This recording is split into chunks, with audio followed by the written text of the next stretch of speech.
विद्यार्थ्यांवरील लाठीचार्जवरून राजकारण तापलेले आहे। सभागृहामध्ये विरोधक आक्रमक झालेत आणि संसदेबाहेर एनडीएनं मोर्चा काढला होता।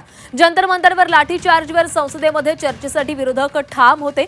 झारखंड लाठीचार्जच्या निषेधार्थ एनडीएनं आंदोलन केले। विरोधक चर्चेपासून पळ काढत असल्याचा सत्ताधाऱ्यांनी आरोप केलेला आहे। दोन घटना घडल्यात आणि आता राजकीय पक्षांच्या वेगवेगळ्या भूमिका पाहायला मिळतात। विद्यार्थ्यांच्या भळभळत्या जखमेचं राजकीय पक्षांकडून राजकारण सुरू आहे का असा सवाल आता विचारला जातोय। तर जंतर मंतरवर झालेल्या लाठीचार्जसाठी चर्चा करावी यावरून विरोधक आक्रमक झालेले होते आणि अमित शहा आज सभागृहामध्ये उपस्थित नव्हते म्हणून विरोधकांचा गोंधळ पाहायला मिळाला। विरोधक आक्रमक झाले त्यानंतर सभागृहाचं कामकाज तहकूब करण्यात आले। तर झारखंडमध्ये जो लाठीचार्ज झाला त्यावरून एनडीएचे खासदार आक्रमक झाले आणि एनडीएच्या खासदारांनी संसदेबाहेर आंदोलन केलं आणि राहुल गांधींकडे उत्तर मागितलेलं आहे। राहुल गांधी जवाब दो अशा आशयाचे बॅनर हातामध्ये घेऊन हे आंदोलन या ठिकाणी करण्यात आलं। तर दोन वेगवेगळ्या घटना घडल्या आणि या दोन वेगवेगळ्या घटनांवरून सत्ताधाऱ्यांचं आणि विरोधकांचं अशी वेगवेगळी मतं पाहायला मिळालेली आहेत। एका बाजूला संसदेमध्ये जंतर मंतरवरील लाठीचार्जवरून विरोधक आक्रमक झालेले होते तर झारखंड लाठीचार्जवरून सत्ताधारी जे खासदार होते ते संसदेबाहेर विरोधकांवरून म्हणजे काँग्रेसवरून आक्रमक झालेले होते।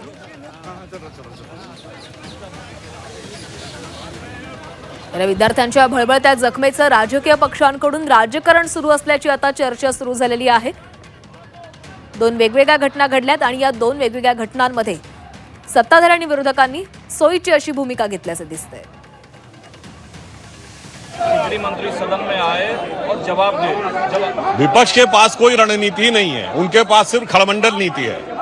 उनका उद्देश्य सार्थक बहस सदन के पटल पर करना नहीं है, उनका उद्देश्य सिर्फ अराजकता और अव्यवस्था उत्पन्न करना है। इसीलिए जब गृह मंत्री जी जवाब देने को तैयार है तब वो सुनने को तैयार नहीं।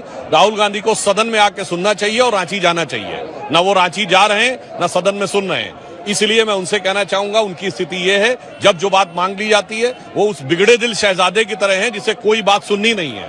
तो उनके लिए राहुल गांधी के लिए मैं कहना चाहूंगा होंगे राजे राजकुंवर ये बिगड़े दिल शहजादे और पीएम एचएम जब जब आए तब ये सदन से भागे। तर एनडीएच्या खासदारांच्या प्रतिक्रिया आपण पाहतोय। सभागृहामध्ये अमित शहा उत्तर द्यायला तयार आहेत मात्र राहुल गांधी उत्तर ऐकण्यासाठी त्या ठिकाणी यायला तयार नाहीत असं